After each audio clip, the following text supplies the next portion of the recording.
Welcome to the Flannel podcast, where we take a deep dive into the music that defined a generation. From the fading echoes of glam metal to the rise of raw and gritty grunge. Whether you rocked out in high school back then or just curious about this legendary era, join us as we explore the music that made us and maybe still does.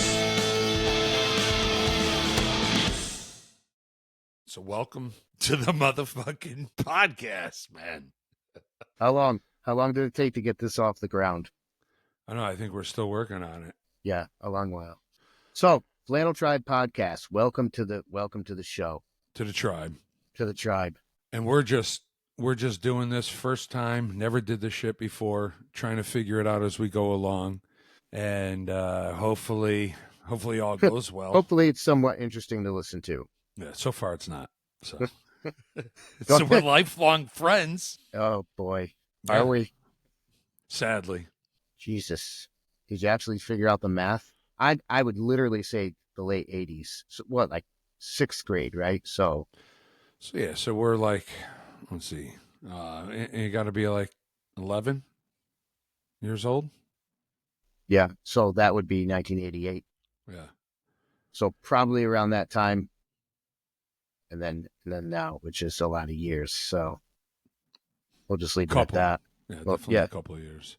But it's funny because it's music in general that got us together to be friends. Absolutely.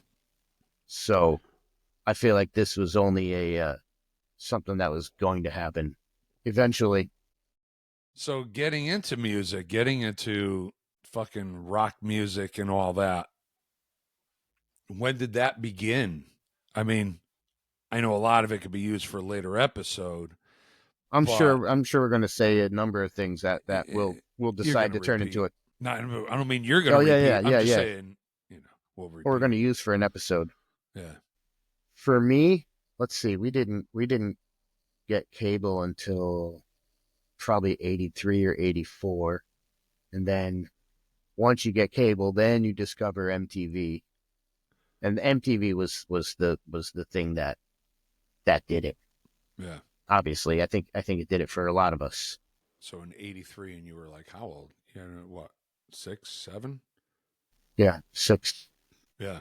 So I started watching. I think the first rock band I really took an interest in was Motley Crue, and I think I don't know if it's a specific video, but I remember my mom getting me. I remember your mom. Yeah, I do too. I remember her getting the Girls tape for me. Yeah. And I played the shit out of that, and I really liked that. And I thought Wildside was like, well, at that time it was like the heaviest shit I've ever heard. But I didn't know what heavy was, but I know I liked it, you know. Yeah. It was. And of course that you being a Kiss fan, they kind of represented that. But what? That didn't you didn't even know Kiss yet? No, had no idea. No. I think my brother had a record of theirs. He was not a fan. He wasn't into that shit. But maybe somebody got it for him as a gift. Yeah. And that was my introduction to them. But I dismissed it. I didn't know what the hell that was. They had the makeup on. I didn't know anything about that. But then I did see them on MTV. I know it was their Crazy Nights video. So I know it was 1987. And that was what got me into them. And then I went like full on into hard rock, heavy metal, glam metal, whatever you want to call it. I was totally into it. Yeah. That video was just like, couldn't believe it. You watch it now, it's corny, but watching it then and Paul Stanley, he's walking out on the crowd and Gene Simmons is doing his fire. All of it is in that video, but I didn't make the connection that band was the same band as the makeup band. You know, I thought they were two different. Right. I didn't know that the makeup guys were called Kiss, so I didn't put the connection together until later. But that's what really got me into music. And then I just, I just went like headfirst into the Kiss geekdom. Mm. So, I mean, that's how that started. Right. So, which actually I had no idea that your brother had. I didn't know that. I want to say it was a copy of alive, Kiss Alive. So, but he wouldn't. I don't think he would ever ask for that. So somebody must have gotten him that. Somebody must have gotten him that for a gift. Right. And I think I listened to it maybe once as a kid. So I mean, well under 10 years old, probably 7, Yeah. 8. And I was just like, I think the record was scratched up and it sounded like shit. So I never really bothered with it. But when I'm watching MTV and I saw all those bands and they're all getting the girls and all these guitar players are awesome. They were just like the epitome of cool. Right. And that's just how it started. It's like I gotta do that. I gotta get involved with that somehow. Yeah. So, Yeah, on my end it was definitely fucking different. I had no older brother to have a Kiss record. you are the older brother. Thank God I didn't have an older brother that had a Kiss record. But but no, it goes back to my mother's brothers being teenagers when I was younger, when I was born. And they were into definitely a lot of the Southern rock, Allman Brothers, Skinner, and all Skinner. that shit. And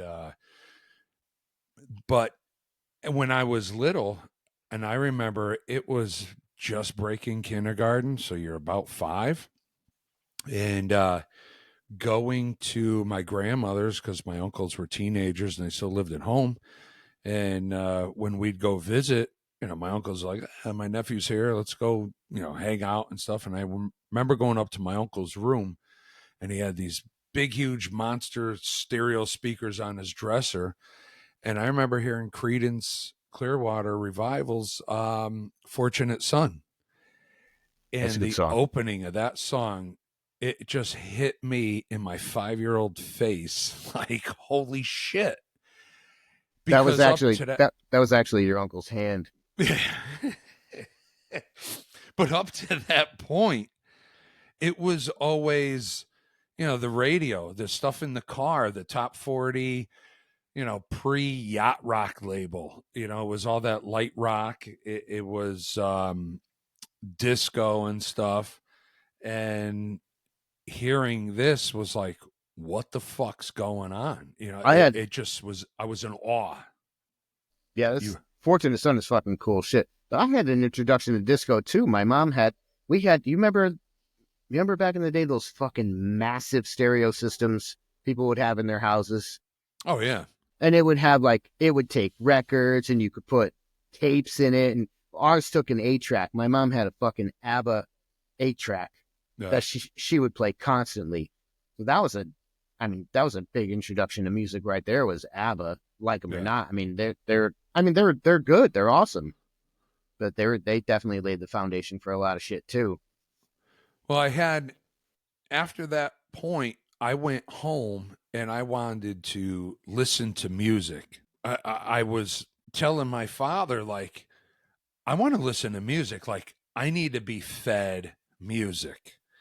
And he ended up busting out these big headphones, kind of like this with the big curly wire, and The plugged telephone it wire. in. Yeah. And plugged it in. It had the giant The big fucking jack. yeah. It was like, "Ugh." So he took out some records. We had it was this weird built-in drawer thing in our living room, and he pulls the drawer open and there's a bunch of records in there. And it was like records like Three Dog Night The and Carpenters. I don't know if they were in there, but Bread. It was just like Bread. lame ass shit. Some So people like bread. I'm gluten free today. So, but Jeez, that's a topic for a different episode. a different show. So yeah, he broke out all this shit, and it was like, here's how you load a record, here's how you put in a cassette tape. And because he was a truck driver, he had a bunch of cassette tapes in his truck, and he went out and got them. And I remember there was like a Beach Boys cassette tape in there, and I don't know if it was like a greatest hits or something, but I was listening to this stuff and it just wasn't giving me what I was looking for in Fortunate Son. It wasn't loud, brash, in your face fucking rock. So It's right there. You I learn would, the difference between pop and rock. oh yeah, and I was craving it actually in '86 Christmas is when I received is when I got a little boom box Yes, and I got a bunch of cassette tapes. It was Cinderella's Night songs. I there you got go. Tears for Fears songs from the Big Chair, Beastie Boys' License to Ill, Bon Okay, Jovi's Slippery When Wet, and Dire Straits' Brothers in Arms. That's what I got that Christmas, all those albums that one Christmas. I think that's about all I got. And a Great. bird. We got a fucking bird. When the hell did you have a bird? We got a bird. It was named I named it Freddie. A fucking blue parakeet. A fucking bird. Fucking bird. Anyhow, How the hell do you remember you got all those cassettes? um, So what year are we talking? it was definitely Christmas of '86 because Night Songs came out in June of '86, and Slippery When Wet was in August of '86, and December of '86 was Beastie Boys. So MTV was on, and I do remember the No Sleep Till Brooklyn and Fight for Your Right videos. Um, Tears for Fears, just, I mean, Shout was on the radio, you know, and for me to get the Bon Jovi thing, I remember hearing Give Love a Bad Name was on the radio. That's And the it type. was like, You give love. fuck. You give love a bad name was one of the songs that I tried to capture off of the radio on cassette. From you remember doing that shit. You like to time it Yep. like the DJ needs to shut the fuck up so I can record this song. But he would Yep. talk up the song until the words started. But You Give Love a Bad Name is one of those songs for me. Another one was Sussudio. I had to. I had Well, to since you're talking about Phil Collins, what was that other dude? Peter Bailey? Was that his name? Or Phil. It's so? Phil and Phil. Oh, Philip Bailey? Is that what Yeah. his name is? What's that song that they did? Oh, fuck, you're putting me on the spot now. Yeah. And then anyone that's listening is now shouting it at the fucking Right. radio. So you know what you got to do is you got to email us right now at the Flannel Tribe Podcast at yahoo.com Nice, and nice let us know drop. what it is. Yes, No, it I know was. it. Easy Lover, Easy Lover. There it is. Yep. I don't know why I remember hearing that song on the radio. And there was one night, it must have been soon after I got the boombox, very excited. That's all that's on my mind. Phil And Bailey. He's from Earth, Wind, and Fire, and Phil Collins is obviously Phil Collins. I actually had Phil Collins from Genesis. God Yeah. damn, dude. Yeah, so I had no idea that fucking guy was from Earth, Wind, and Fires. Just one fire. It's just one fire. um, yeah, so that song, I do remember waking up in the middle of the night and putting fucking FM radio on and putting a blank cassette tape in and recording the radio, and that song came on. That's one song I do remember, and it might also have been like Cyndi Lauper's Time After Time might have come on too. I do know I definitely recorded those two songs off the radio. I recorded a lot of shit from the radio back then. Man, that's some good fucking. Yeah, that was what the hell. Oh, well, we're going to 1989 now, but Martika's Toy Soldiers was another one I took from the Oh, radio. that jam is fucking great. To this day, it's still great. It's a really good song. Well, of course, What's the first? Here you go. Here's something for you. What's the first? I guess it would be cassette. It was cassette for me. What's the first cassette you bought with your own money? Not your mom bought it. So I would actually just say the first piece of music I actually bought was Bruce Springsteen's I'm on Fire 45. I bought that shit at Bradley's. But you bought that with your own money. Yes, I had All right. like change and stuff. It was like, I think it was like $2. And you paid with Something change. like that. Saved your quarter allowance for 2 months. My mom probably cashed it out for me, but yeah, it was that, and I bought it at Bradley's, and it was on the Columbia label. It was like orange and red, the old 45 labels for Columbia, when Columbia was written in white. That's you remember some details. Yep. But yeah, that was it. Because at home, I also actually, before that little Emerson boombox that I received for Christmas, I had a little teeny portable record player, and it had like the whole outside of it. It was like a little teeny suitcase, and the outside of it was like it was wrapped like a denim wrap on it, and so I listened to a lot of 45s on there, and I actually listened to oh my god, what the hell is it? It was Elvis Presley's, which was my mom's. King. Oh yeah, yeah. Um, Elvis Presley's "We Can Make the Morning," and I played it on that little record player at the wrong speed, So and you it played it at, sounded like 33 yeah, you played it and a at, you played a half, 45 at 33. It's and a third. and I thought it sounded so fucking good that way. I listened to it a lot on that speed. I mean, it would be slower, wouldn't it? Yeah, Yeah. yeah. Yeah. We're gonna make it to the morning after whatever the fuck he's saying. I can't remember to today. I listened to a lot of records too, but no, the first thing I bought with my own money was Genesis Invisible Touch. The cassette, bought at Kmart. I don't remember how much it was. I'm sure it was probably like $7.99 or something. Yeah. I don't even remember. I wish I could remember the very first actual album I purchased, and I mean, really, for the life of me, I have no. It was fucking for me. clue. For me, it was Genesis, but I did wear out my fair share of 45s, and one of the ones I wore out to death. Now my mom bought them, but it was Falco, Rock Me Amadeus. Oh my god. I wore that shit out. I don't know why, but I loved that song. And then, Nope. yeah. And then the other one was Ghostbusters. I had the 45 for Ghostbusters, Ray Parker Jr. Yeah. And I specifically remember, I don't know if you remember any fucking records you used to have that skipped in a certain spot. All the time. And like Yeah. every time you hear the song, you're expecting it to skip to this day. I don't know. I honestly, personally, don't really know. I didn't really listen to a lot of vinyl except for those 45s, and then a lot of them were in good shape, and then it was straight into radio and cassettes. Did you ever try to line up a 45 perfect without the insert?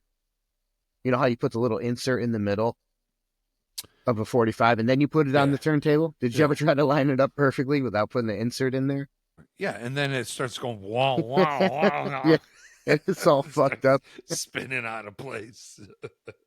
Yeah, so Falco, I destroyed that 45. I played that because I remember on the other side, like the B side was just like this weird ass other edit of the song. It was crazy. Yeah. And then Ray Parker Jr.'s Ghostbusters, I wore that shit out. And then I ended up getting the full soundtrack on vinyl, Yeah. which you know is a decent soundtrack if you're to that sort of thing. I don't even know what the fuck else is on that. Well, Ghostbusters is on it, Yep. and there's another song. There's a song from that movie. I don't know who does. Like I don't know anything about it. It's called Magic, and that song's pretty fucking good. Cleaning Up the Town. That was a great song. My God, you sound horrible. Dude, I think if I look it up, I think that soundtrack sold pretty well. Yeah. Compared to what other shit was released that year. Oh, there's They had no choice. everything that came out was 84. Are you kidding me? Everything was fucking good. Van Halen's 1984. Of course, that was in 83, I think. Right No, after 85. 83. I think that came out in 85. We Go ahead. better hurry up and giggle that. I thought So- it was released in 83. Well, you're closer than me, but according to the old Google here, It's released January 9th, 1984. Ah, damn. So it was recorded in 83. Yeah. We know that. How well did that album fucking sell? Couple of units, not much. Yeah, well, it's Actually, that's another video I remember seeing on MTV. Little was Jump. yeah. Oh my And God, I remember hearing. Now that the, synthesizer intro. mm, Yeah, I remember hearing that shit when it was new, and I thought it was badass then. fucking Alex's kit was enormous, and I think he had all the clear drum shells. I don't know what the set is that he uses. Ludwig. Yeah, that's exactly what I was saying. You can tell by the So, sound that they're Ludwig. um, but yeah, it was. I remember that, and then and then just Roth with the jump in, the '80s kick. I think that's where I got the '80s kick from. You did, because back in the 80s, it was just called the kick. Yeah. So I did the kick then. But But he was an amazing frontman. So dude, he's he did what he did, and no one else did it quite right. as well. But yeah, he was good. I'm fucking sweating. Thank God this camera's not low enough to see the under tit sweat. Well, when I came home today, I'm like, yeah, fuck no. Of course, it's fucking hot today. She had the windows open and stuff, and I'm like, yeah, no, this ain't happening. So I closed everything up, air back on. Bye bye. And we're back with the Flannel Tribe podcast. Welcome, everybody. If you missed, you fucking missed. We're going to start second part of this with my balls. You can't have that in there. Wait, before you you make the cut when you edit it. With my balls. What is the what were we talking about? See, it's hard to, I don't want to get too derailed. I think actually we could probably jump onto something else, because it was all about I know, but you don't want to listening to. Yeah, but you don't want it to sound like, hey, there's a fucking cut right there. After these messages, we'll be right back. All right, so I guess I'm just gonna come in. I'm just gonna come in with it. Yeah. If you think you might throw up, just go with it. Imagine fucking barfing all over the screen and the fucking mic, and just continuing. Acting like nothing fucking happened. No, just fucking keep going. You're fucking do one of these and continue. Your fucking voice is muffled. I'm sitting there. It's fucking just. It'd be even funner if I didn't react at all to it. Yeah, it happens all the time. So now we know what you listen to, what I listen to. So how did we end up finding each other in school? Well, everyone in fucking. At least it wasn't matrimony. Everyone had a fucking denim jacket, jean jacket, covered, like, not everyone. A lot of people did, though. I Backpatch. eventually did. No, you did. You did when I did. Well, no. Yeah. I did the whole Mother Love Bone, and that was the 90s one. In high school I did. No, even before then. I don't remember having one when I was younger. I think I always wanted one. I don't remember having one. Even before then. You had one, and it was, I don't know if it was covered, but you had a Metallica back patch on the back. I don't recall that. I really don't.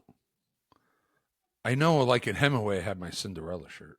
You at least had, all right, so you had no, maybe it didn't have a back patch, but maybe you, because you were so artsy, maybe you drew something on the back. All I remember was on the back of that jacket, you had written on it Metallica. You had the logo drawn out. I know it was hand drawn with like a Sharpie or something. You had Metallica, and then it said "Kills Them All" underneath, which I thought was kind of a play. Actually, that does kind of. I kind of do recall that a little bit now.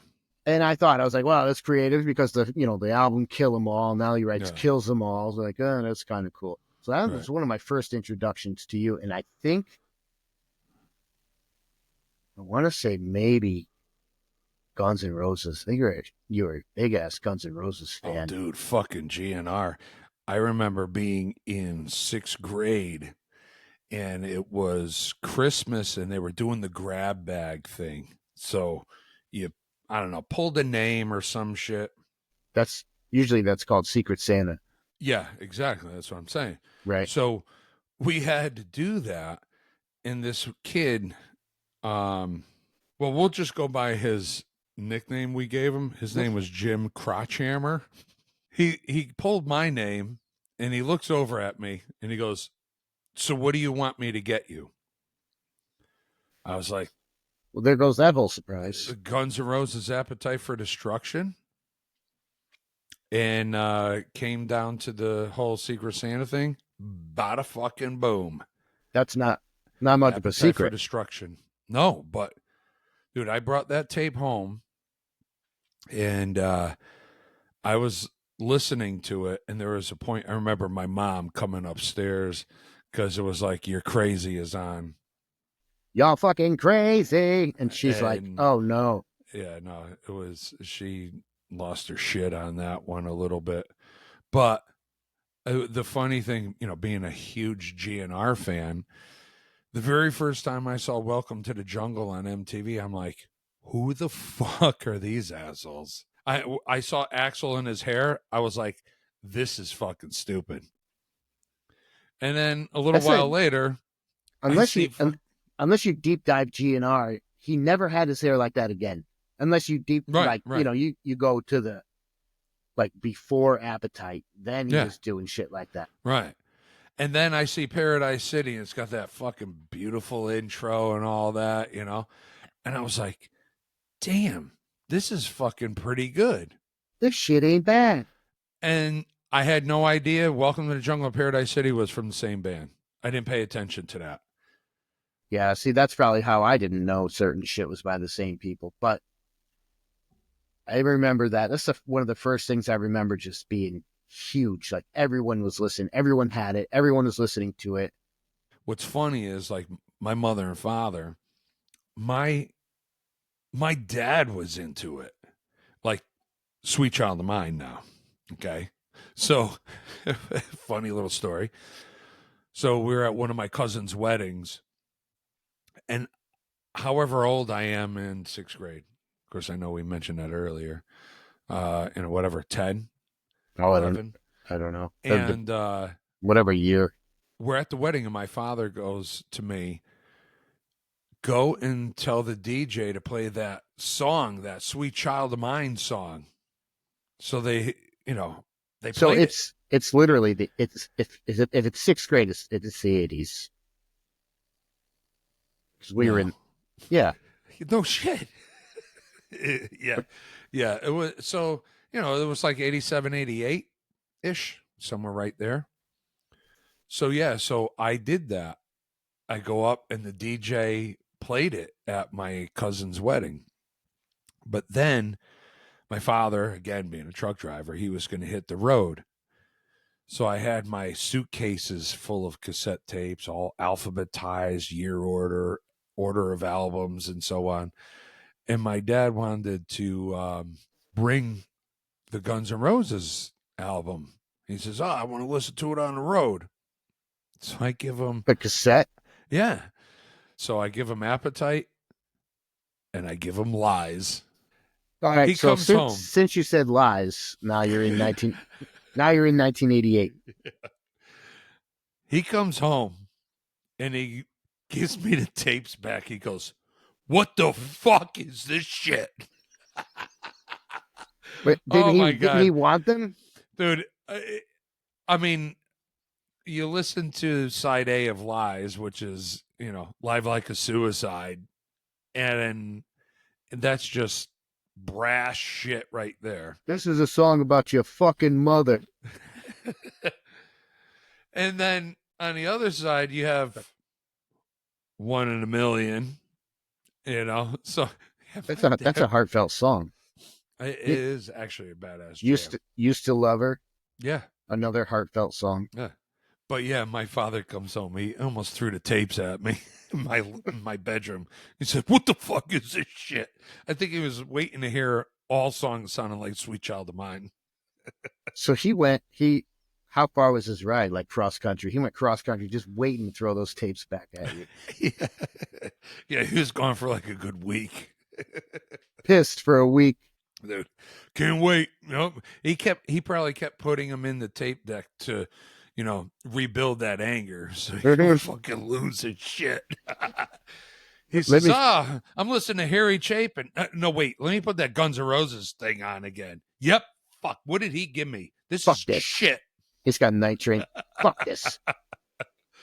Oh my God. It's a great debut record. It's No shit. it's probably there you go. There's a show idea. Debut records, the best ones. Well, Top 10. yeah. Top Right. one. We'll do the top one albums. Top 1 debut record. What do you Oh got? man, I got this. So yeah, I thought that was fucking hilarious. I remember because I was probably in my room, laying on the floor, writing song lyrics or drawing, one of the two, and he comes in. He just threw him down in front of my face on the floor. What the fuck is this shit? It's rock and roll. Oh yeah. What did he think it was going to be? 12 versions of Sweet Child of Mine. I mean, exactly. He must have liked Patience. That's a Hopefully. It's a great fucking song. Well, and then you hear Rocket Queen where Axl Rose is banging Steven Adler's girlfriend. That's what that is. Oh, yeah? There. Yep, I heard that one. Is that confirmed? I never heard that. Yeah, where? Oh my God, it was on something. I forgot what it's on. But yeah, that's what it was. Axl's banging Adler's Steven Popcorn Adler banging his girlfriend. Damn, bummer. Poor girlfriend. Poor bastard. Yeah. Maybe the whole band had her. Might as well have. At that point, fuck it. Yeah. So what, aside from shooting the shit, what is this podcast about? It's basically about banging your mom and then Passing talking her about how around, bad she right. was, Passing her around to the whole Yeah. band. letting everybody know that he can't bang her. Letting everyone know how bad she was. Uh, So there's a period of time when that stuff, well, even with Guns N' Roses kind of changed it a little bit. what, vegans? No, not vegans. Because Guns N' Roses is a little darker, not darker, but like Yeah, the darker side of town, a little. dirtier sounding Yeah. than Bon Jovi would have been. But honestly, Guns N' Roses has a very Aerosmith sound.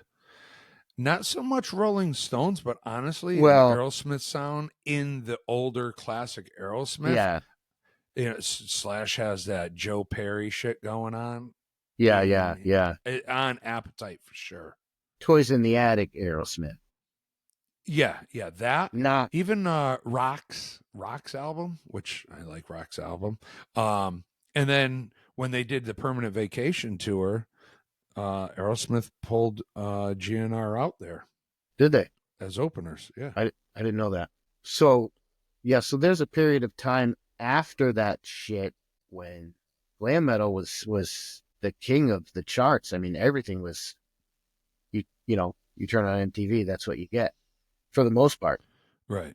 And then I think there's a time when people got sick of that formula, sick of that shit, and newer stuff started coming in. It changed from the 80s to the 90s, and grunge, which was not really called grunge, but that came in, Right. and that changed the face of things. And I think that's what we'd like this podcast to focus on is that period from the late 80s to the, because that was actually our high school. Our high school was 91 to 95. That was the whole crux of our musical lives right there. That was the time. Well, yeah, Right. Starting in the 80s, and then it changed. Like it or not, it changed. Some of us liked it more than others. I think Right. Tom's on the side of, I think he welcomed the change, and then for me it was like Thom? That's you. Yeah. For for me, it was like, all right, certain things came out, and it gave me a feeling like, all right, the party's over. Turn on the house lights. Gone were the songs about banging girls and partying, and then in were the songs about real life stuff and that you normally would use music to escape from. So you either liked it or you didn't like it. But that's what I think I'd like this podcast to focus on. We got a lot of great ideas about show topics and what to do and what to talk about. Like, what do you want to get from this podcast, Tom? All the girls, Yeah. and I'm hoping that by the end of each episode, people are throwing chairs. There's six. I know 6 girls that you're going to be able to get, no problem. Yeah, I don't. Rosie Palm and her 5 sisters. I walked right the fuck into that sitting down. Yeah, you did. I though it seems like a very small subject, I think there's really a lot to it and a lot that people don't remember. The collapse of the hair metal and glam and shit that really We'll talk wasn't about even that titled too, that. because that term, I actually hate that term. I hate that fucking term, hair metal. I think all the terms are horrible. Yeah, Really. a lot of it sucks, It was just but what it was at the time. I think that term, well, that didn't exist. It was just what did we have? Hard rock, heavy metal. That's And what that was it was. it.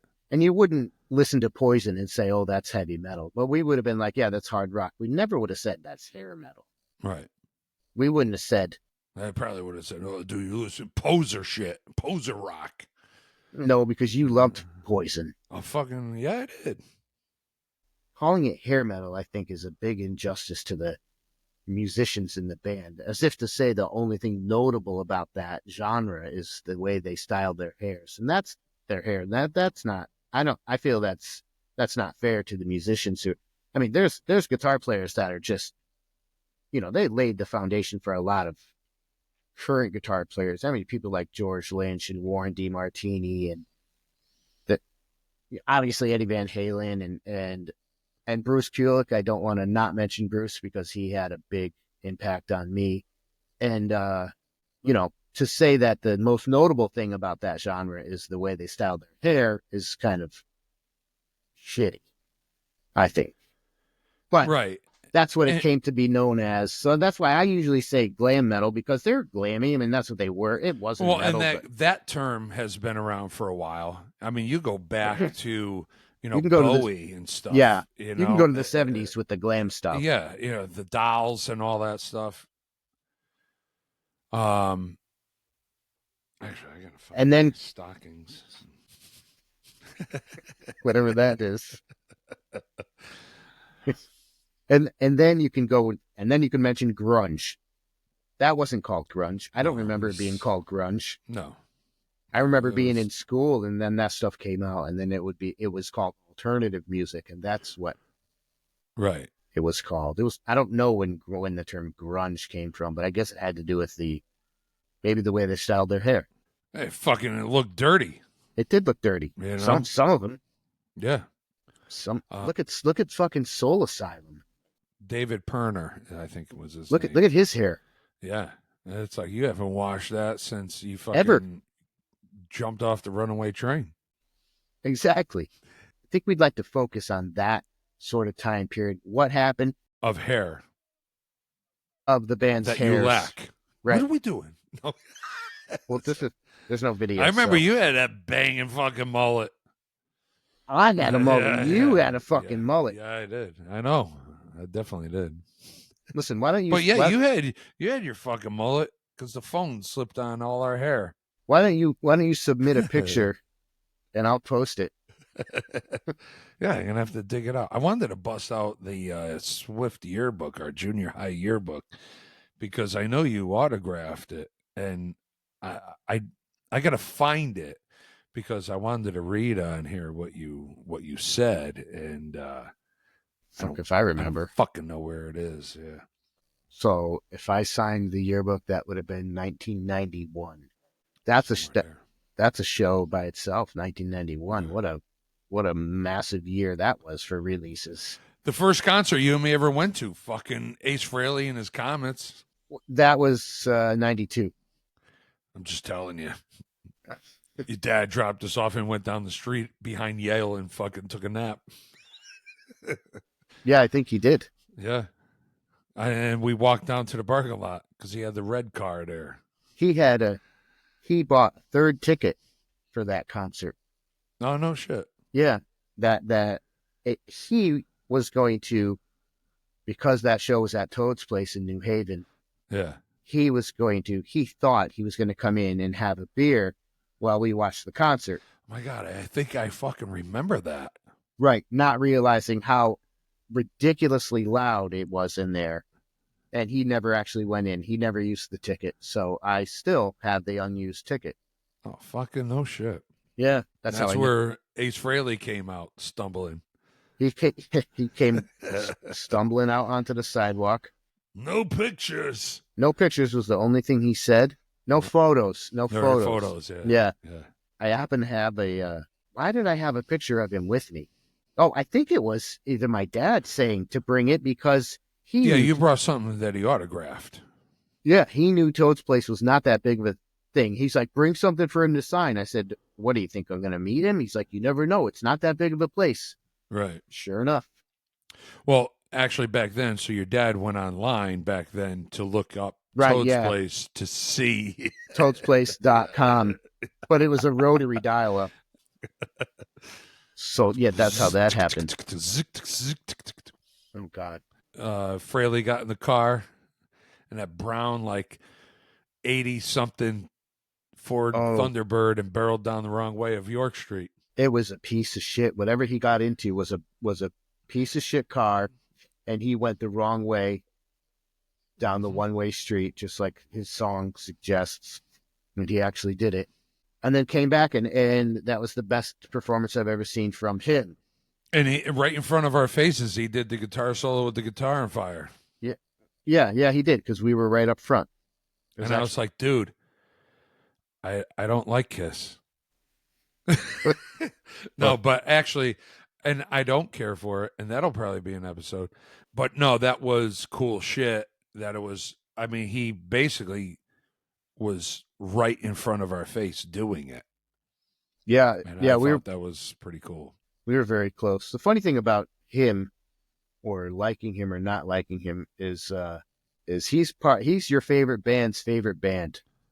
Yeah. You know what I mean? Without them, a lot of that shit wouldn't have ever existed.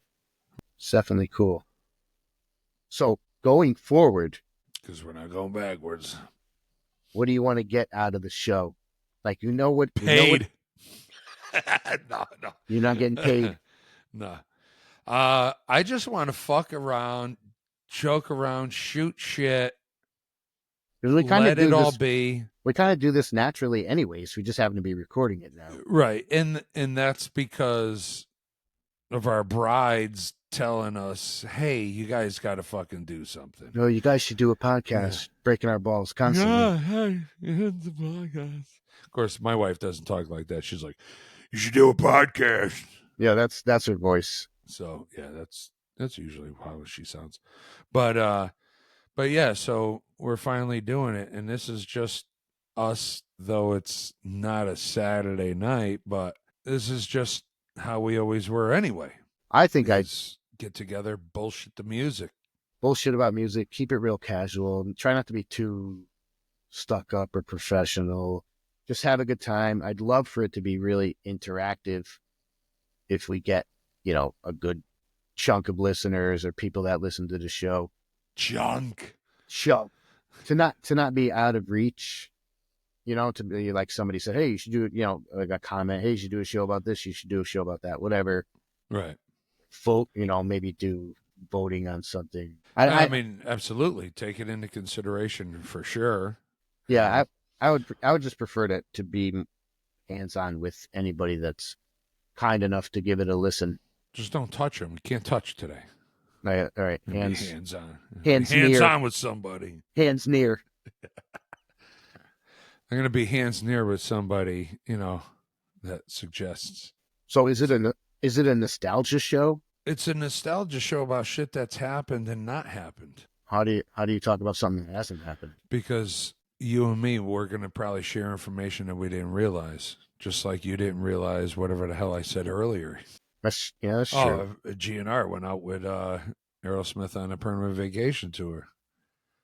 They were Yeah, I only didn't. out for like 6 months or something like that. And then, I don't know, I don't know if it didn't go well or some shit and they were off, but.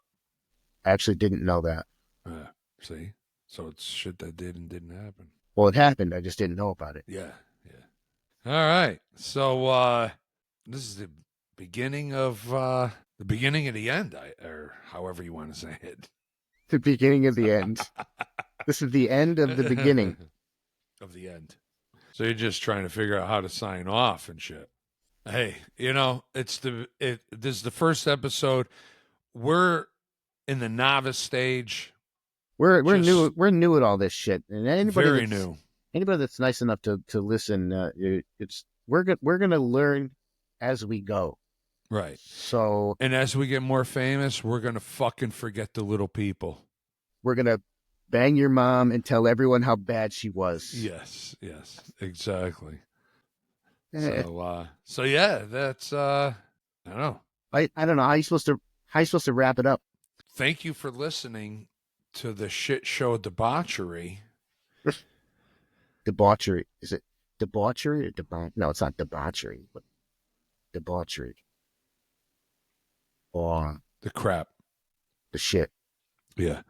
Well, anyone that listened, thank you very much. We're learning as we go, and it'll I can't promise it'll get any better.